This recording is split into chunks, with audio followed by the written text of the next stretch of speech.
কথায় বলে মাছে ভাতে বাঙালি, বাঙালিদের মাছ ছাড়া ঠিক চলে না। তো আমিও মাছ খেতে ভীষণ ভালোবাসি। নমস্কার, আমি সন্দীপা। সবাই কেমন আছেন? আশা করছি সবাই খুব ভালো আছেন। আমার রান্নাঘরের পক্ষ থেকে সবাইকে জানাই স্বাগত। আজকে বানাবো রূপচাঁদা মাছের তেল ঝাল।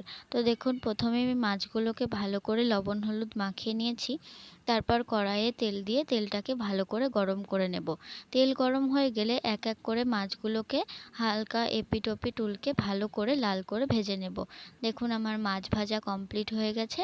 এবার আবারও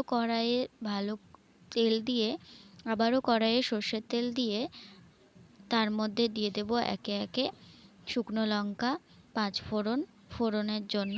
তারপরে দিয়ে দেব টুকরো টুকরো করে কাটা আলুগুলোকে হালকা লাল লাল করে ভেজে নেব।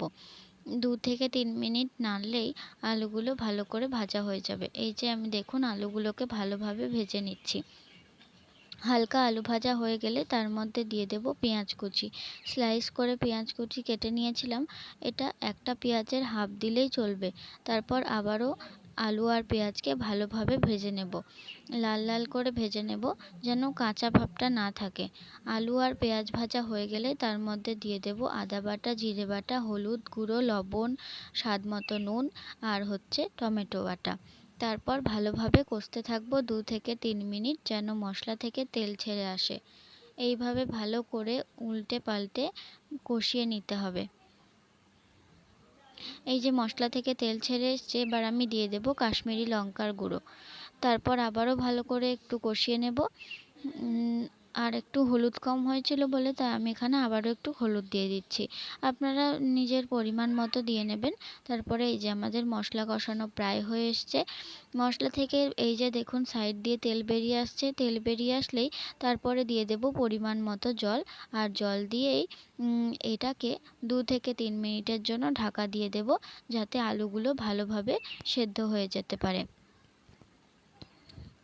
এই যে আমি ঢাকা দিয়ে দিয়েছি।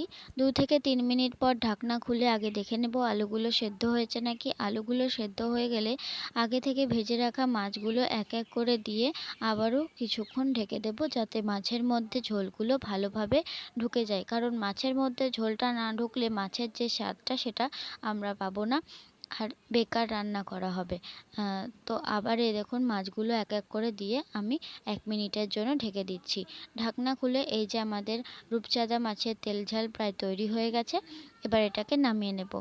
রান্নাটা কেমন লাগলো অবশ্যই কমেন্ট করে জানাবেন। ভালো লাগলে একটা লাইক শেয়ার করে দেবেন। ধন্যবাদ সবাইকে।